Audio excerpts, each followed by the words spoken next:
네, 안녕하세요. 차기남의 환경안전관리자입니다. 네, 구도가 좀 바뀌었죠. 그래서 핸드폰 위치가 약간 들쑥날쑥하기 때문에 전에 찍었던 위치랑 구도가 좀 달라졌어요. 네. 오늘 말씀드릴 주제는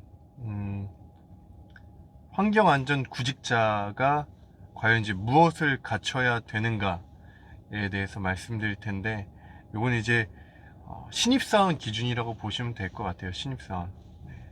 어, 대졸 예정이신 분들, 그런 분들을 기준으로 말씀드린다는 점을 참고해 주시기 바랍니다.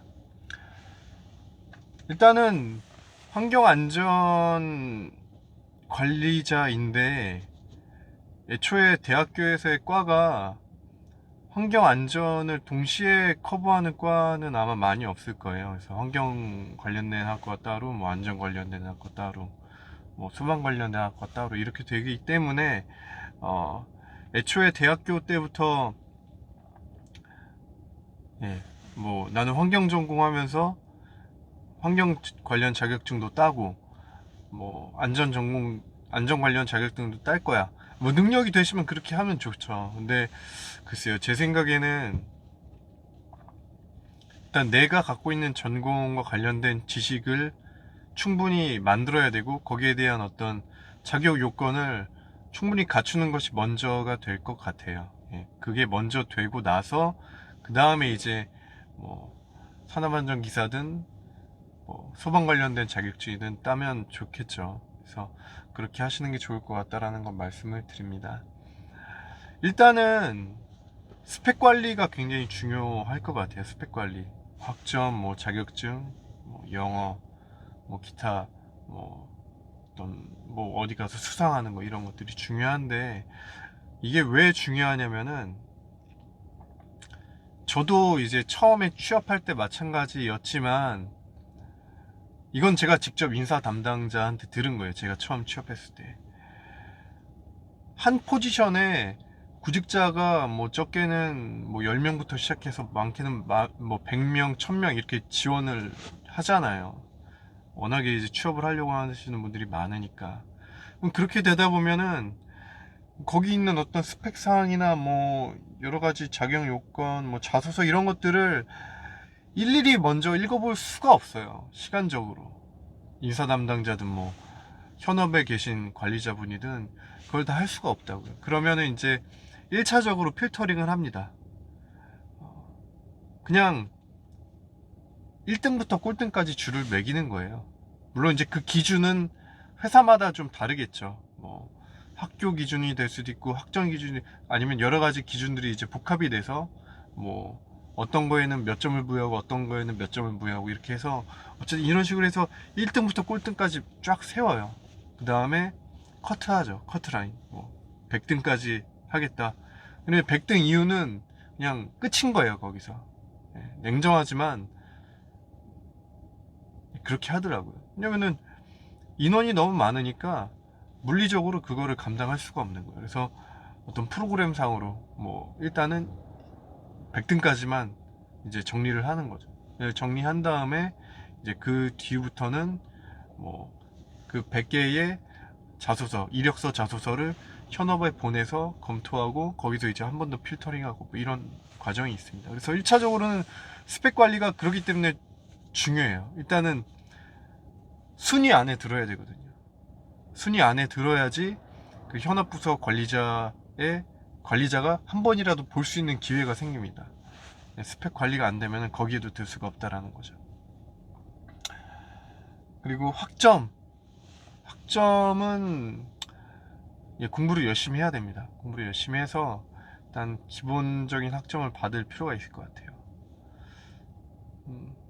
그래도 요즘은 제가 솔직히 학교를 졸업한 지 10년 이상 됐기 때문에, 요즘 추세는 잘 모르지만 다들 열심히 하시죠? 다들 열심히 하시기 때문에 3점 중반대 이상은 돼야 되지 않을까 싶고요. 4.5점 기준으로 3.5 이상은 돼야지 좋지 않을까라고 생각이 되고요. 그 다음에 자격증도 갖춰야 되겠죠. 저는 이제 2007년에 2007년에 대학교 4학년이었고 2008년 2월에 이제 졸업을 하게 됐는데 2007년 그때는 그 기사 시험에 아마 응시할 수 있는 자격이 4학년이 돼야지 응시를 할 수 있었던 것 같아요. 그래서 그 4학년이라는 1년이란 기간 동안에 제가 딸 수 있는 걸 최대한 따려고 했는데, 이제 저는 환경공학 전공이거든요. 어쨌든 자격증을 위한 시험 공부도 해야 되고, 그 다음에 환경공학 자격증, 환경 자격증은 실기에 실험을 해야 됩니다. 실험을 해야 되기 때문에 그거를 연습하는 시간도 좀 더 소요가 되겠죠.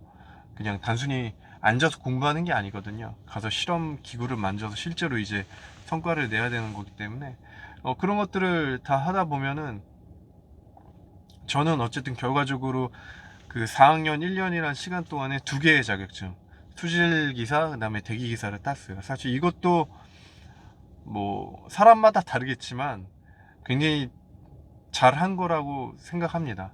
그렇게 2개 따는 사람이 많지는 않거든요, 1년에.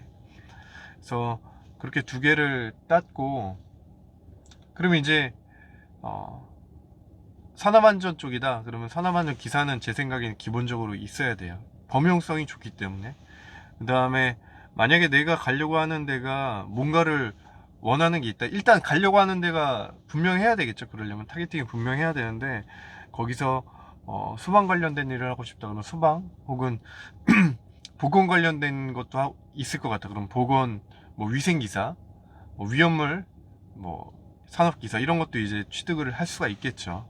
예, 그 1년이라는 시간 동안. 그래서 1년이라는 시간 동안 제 생각에는 적어도 1개, 대학교 4학년 1년 동안 적어도 1개, 아니면은 많게는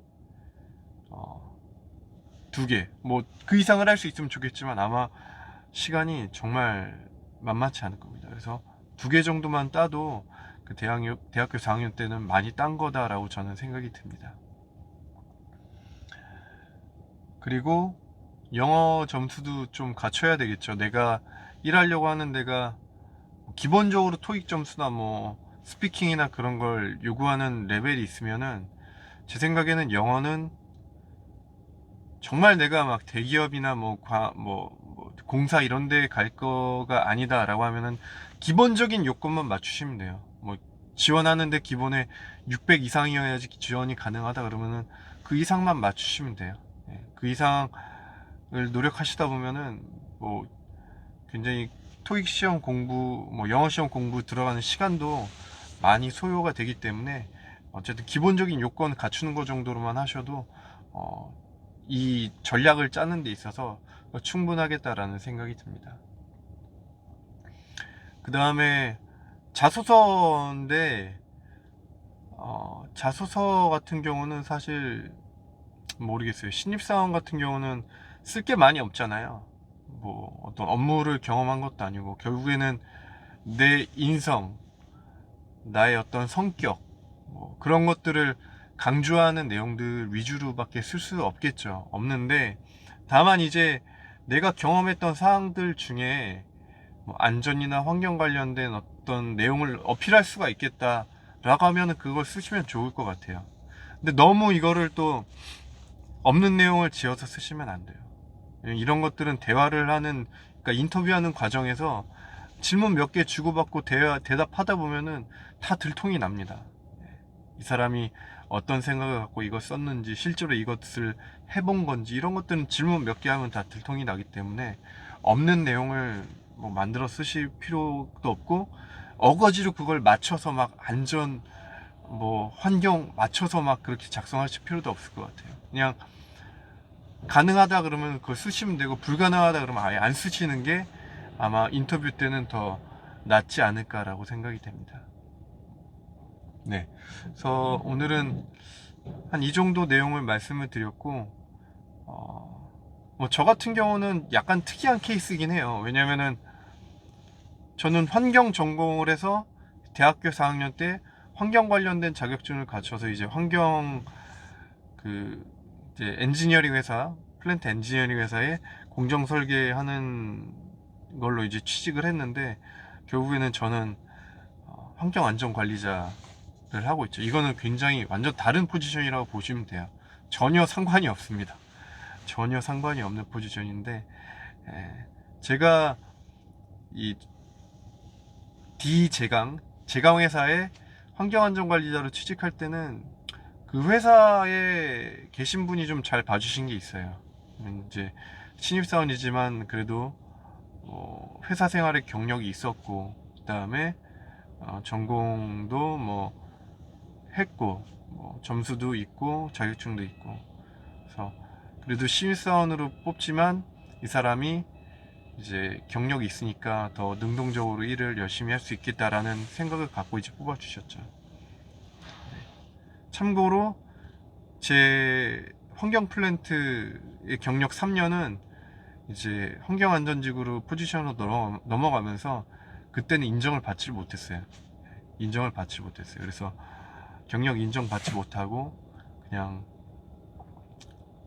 동기 신입사원들과 같은 수준으로 이제 똑같이 이제 들어가게 됐습니다. 지금 다니는 회사는 다 인정을 해줬는데 그때는 인정을 받지 못했어요.